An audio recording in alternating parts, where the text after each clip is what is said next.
প্রধানমন্ত্রী বলছে যে ১৯৩টা আসলে অপরিচিত তথ্য নয়।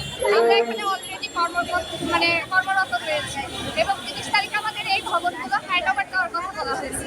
এখানে সাধারণত ইপিআই থেকে শুরু করে আমাদের ফ্যামিলি প্ল্যানিং, তারপরে হচ্ছে মাতৃত্বকালীন সেবা এবং জাতীয় যত টিকা বলেন, vitamin A capsule, hub, camping সমস্ত কিছু আমরা এই আরবান মানে শহর, এই শহরের যত আরবান মানে মনে হয় শহর কেন্দ্রিক যত ধরনের যে ডাটা আছে সমস্ত আমরাই কালেক্ট করি, ডিজিটালকরণ করে এই তথ্যগুলো আমরা সংগ্রহ করে রেখেছি।